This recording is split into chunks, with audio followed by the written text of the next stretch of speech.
Saudara-saudara hadirin yang saya hormati, datangnya memang tidak kita harapkan yang namanya maut, tapi sekali dia datang tidak ada pintu tempat kita lari.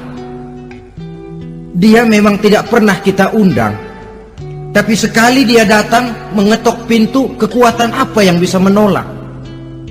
Dia sebuah tanda seru dalam kehidupan. Apa yang menyebabkan orang takut mati?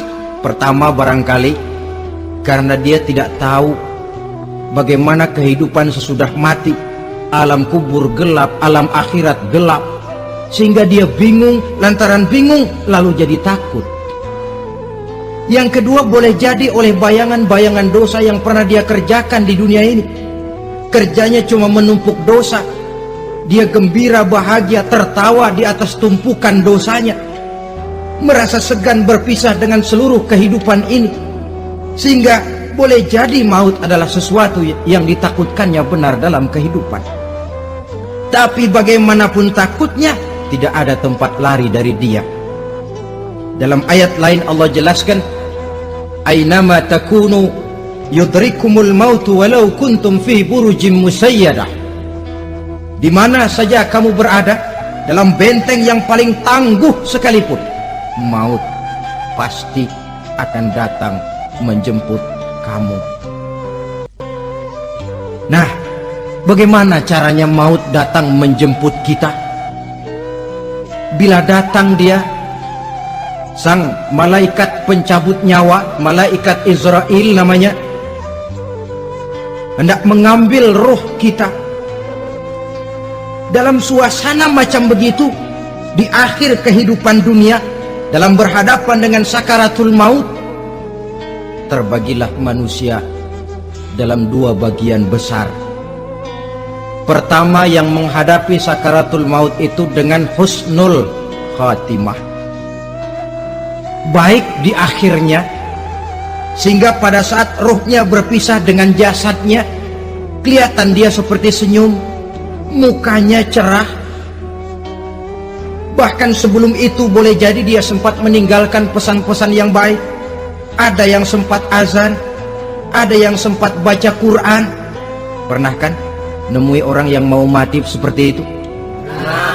Yang sempat azan, yang sempat baca Quran, yang sempat meninggalkan wasiat-wasiat yang baik.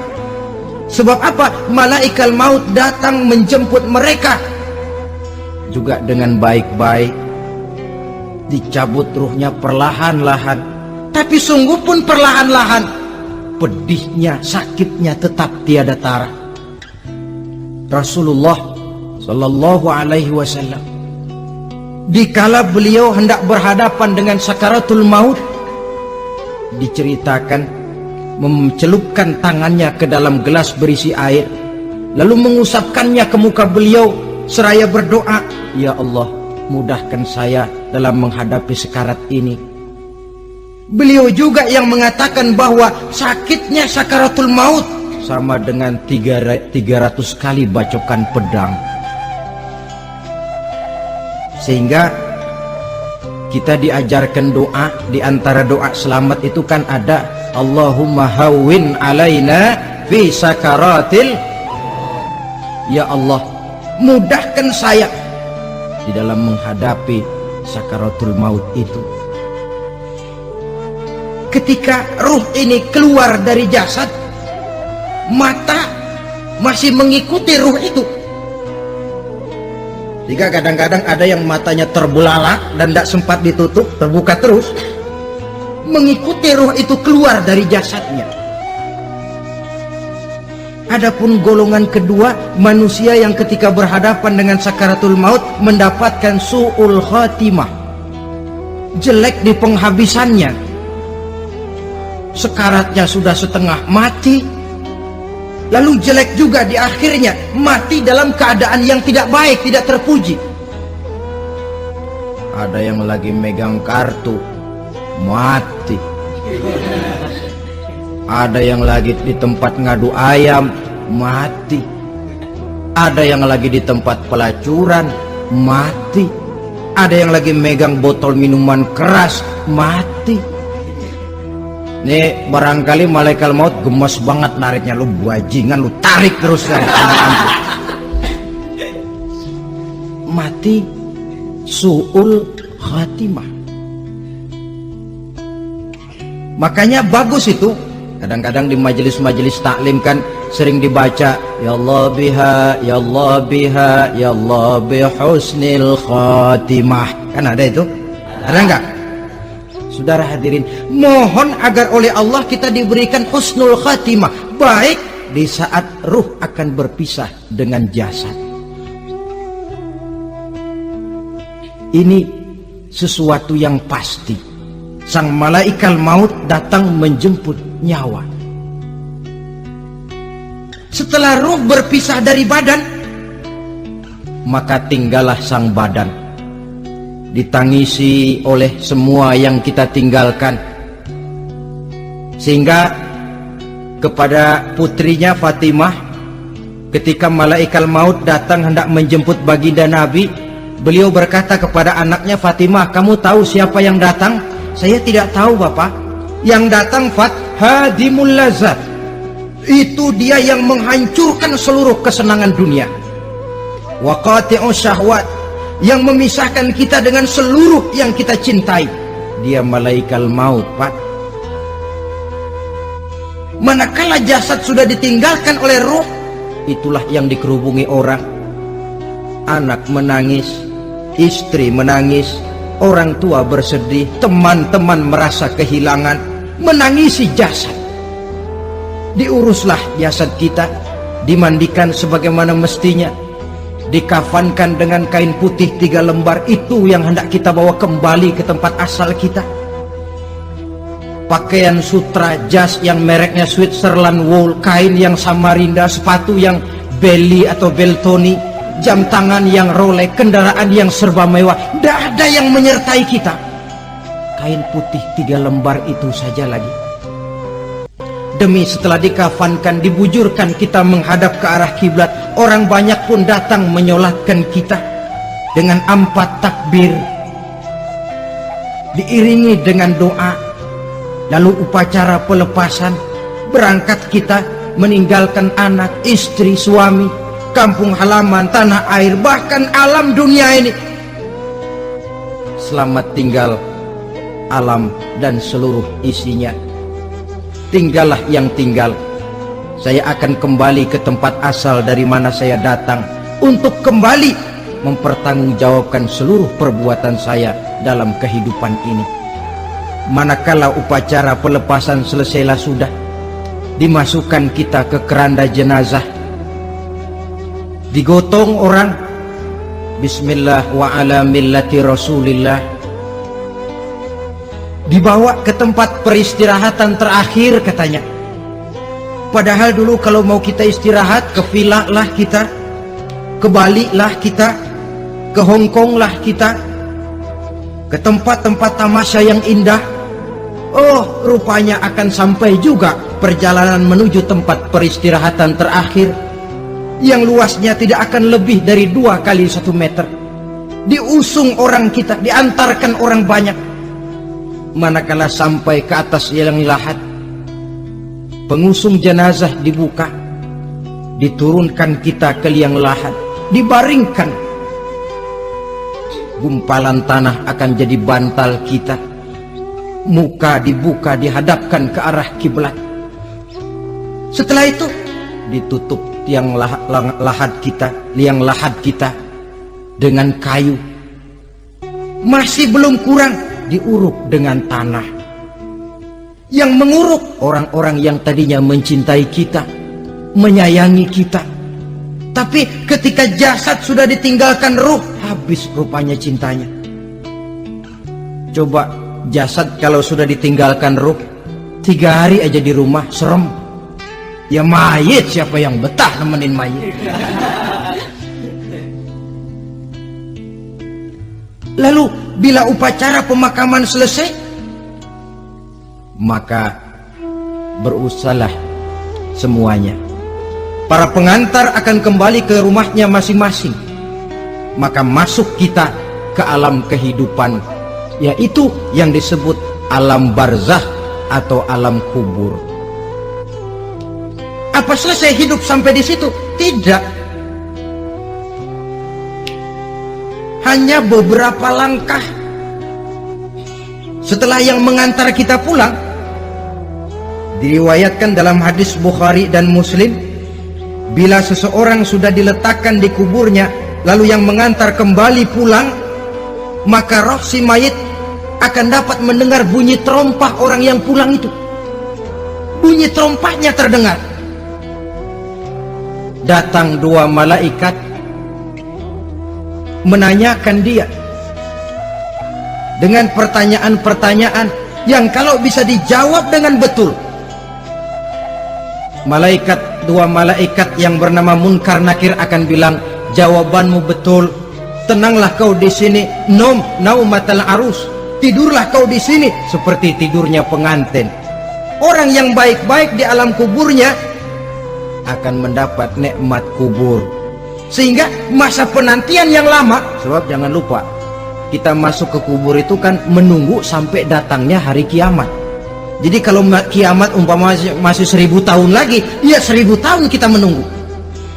Orang yang baik-baik penantian di alam kubur, kata malaikat, naumatal arus, tidurlah kamu seperti tidurnya pengantin.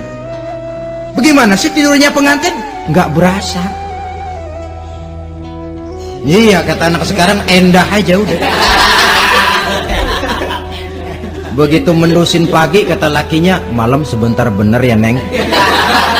Sebentar betul katanya malam. Ya tentu saja tidak terasa. Kenapa? Dia tidak pernah memikirkan waktu. Terbawa oleh kenikmatan dan kelezatan yang dirasakannya dalam kehidupan. Tapi orang kafir, orang yang dosanya bertumpuk, tidak sanggup menjawab pertanyaan dua orang malaikat, maka dia akan mendapat azab di alam kuburnya terus menerus siang dan malam sampai datangnya hari kiamat. Ibarat maling ayam ketangkep, belum masuk pengadilan udah digebugin duluan. Kan begitu kan? Ada maling ayam nggak di sini? Nah, itu yang nyaut tadi pengalaman itu. Di sidang belum divonis, belum digebukin babak belur. Saudara hadirin, maka alam kubur bisa merupakan raudhatun min riyadil jannah, taman di antara taman-taman surga, pun juga bisa merupakan hufratun min hufarin niran, menjadi liang daripada neraka. Ada lagi riwayat yang dari Imam Muslim yang diperoleh dari Zaid bin Sabit. Zaid bin Sabit cerita, satu hari kami bersama Rasulullah SAW berada dalam kebun kepunyaan Bani Najjar. Rasulullah sedang duduk di atas keledai. Tiba-tiba entah bagaimana itu keledai terkejut, kaget, berontak, hampir Rasulullah jatuh. Rasulullah kemudian bertanya, rupanya di kebun itu ada kuburan tua, 5 atau 4 kuburan.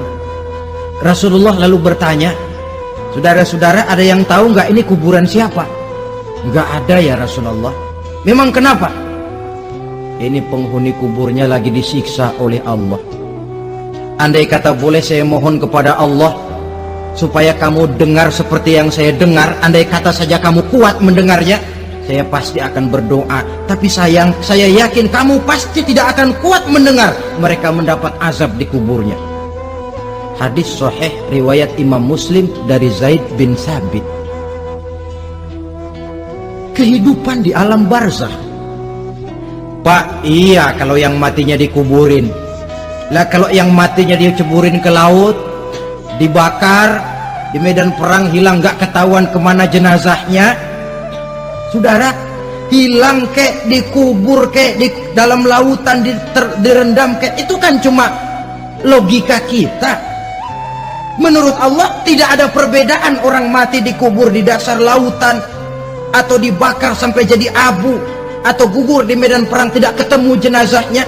Entah mereka tetap masuk ke alam barzah namanya.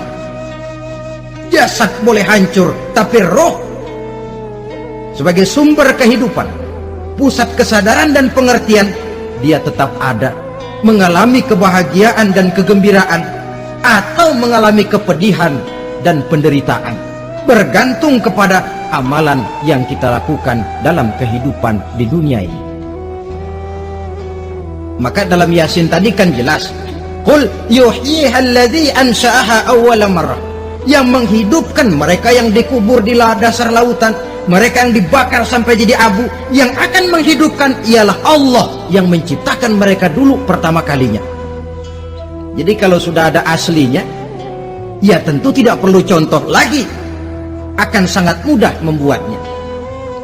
Orang tua kita, keluarga kita yang sudah berpulang, mereka di alam barzakh sekarang ini bisa mendapat nikmat kubur, bisa mendapat azab kubur, bergantung amalan mereka dalam kehidupan di dunia ini. Dalam Musnad Imam Ahmad dan Sahih Abi Hatim malah ada tambahan riwayat, orang yang banyak kebajikannya di dunia, amalannya akan datang menemani dia. Sholatnya dekat kepalanya, puasa sebelah kanan, zakat sebelah kiri, menghibur dia. Malahan dikatakan berbentuk orang yang cantik menemani dia di alam kuburnya. Aneh, dia tanya, man anta lam ara fid dunya ajmal minka, siapa kamu? Di dunia ini belum pernah saya melihat orang secantik kamu. Dia jawab, ana amaluka soleh, saya adalah amalmu yang soleh yang kau kerjakan waktu di dunia. Saya sekarang diperintahkan untuk menemani kamu di sini. Alhamdulillah. Sedangkan amalnya yang jahat akan datang dalam bentuk yang menyeramkan menemani dia di sana. Bayangin deh, di kuburan ditemenin yang serem-serem. Sama juga di dunia. Di dunia, kalau kita di tempat gelap ditemenin orang cakep, enak nggak? Wah, pengalaman. Tapi coba bayangin, sudah tempatnya gelap, yang nemenin jelek nggak ketulungan, gerah kita. Nah, saudara hadirin yang saya hormati, lalu bagaimana tempat arwah-arwah yang sudah kembali menghadap Allah yang disebut mustaqarrul arwah itu? Macam-macam tingkatannya sesuai dengan profesi dan amalannya waktu di dunia. Ada roh-roh itu yang setelah pisah dengan jasad, artinya mati, ditempatkan di tempat yang disebut a'la iliyin, tempat yang tertinggi. Siapa ini? Arwahnya para nabi dan para rasul. Ini fi a'la iliyin, di tempat yang tertinggi. Arwahnya para nabi, arwahnya para rasul. Dan karena kita bukan nabi, bukan rasul, ya jangan mimpi dapat tempat fi a'la iliyin, kecuali kalau Allah menghendaki. Itu hak prerogatif Allah, tapi kan tidak adil kalau Allah melakukan itu.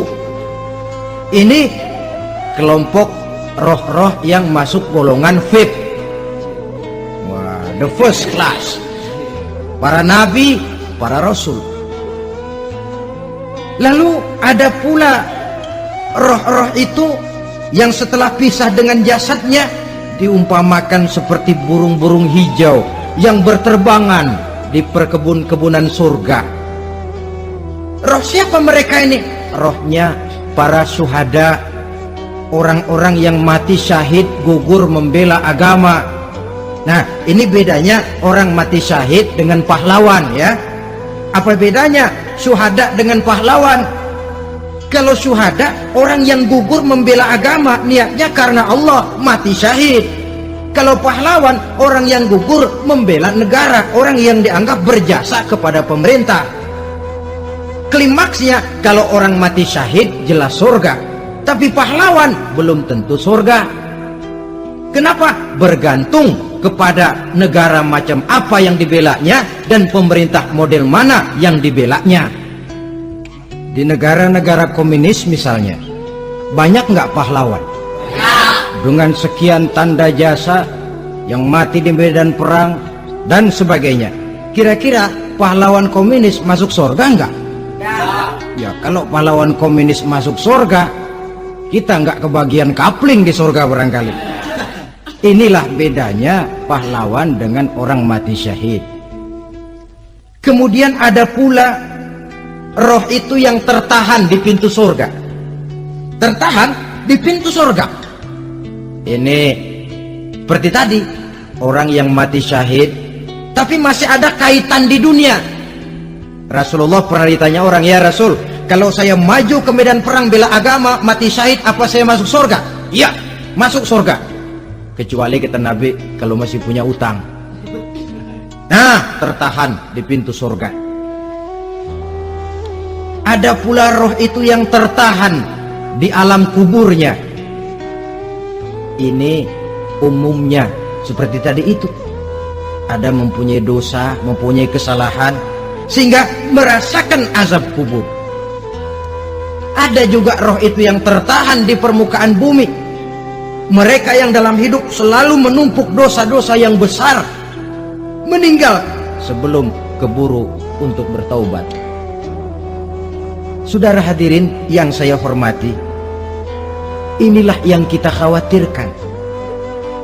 Sebab jikalau pada saat roh sudah datang, jikalau saatnya roh datang berpisah dengan jasad, menemukan sakaratul maut, saat itu taubat sudah tidak akan ada gunanya lagi. Masuk ke alam kubur, mendapat azab kubur sampai datangnya hari kiamat. Berapa lama di alam kubur ini? Menunggulah kita sampai datang saatnya kiamat. Nah, saudara-saudara, apa tanda-tanda hari kiamat? Kapan dia akan datang? Bagaimana hal ihwal manusia pada saat terjadi kiamat? Bagaimana alam ini? Bagaimana perhitungan di padang mahsyar? Insya Allah akan saya ungkapkan pada bagian kedua dari ceramah ini.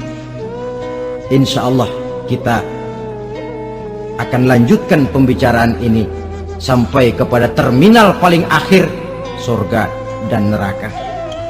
Inilah saja pertemuan kita pada kesempatan kali ini. Terima kasih banyak atas segala perhatian. Mohon maaf atas segala kekurangan. Wabillahi taufiq wal hidayah. Wassalamualaikum warahmatullahi wabarakatuh.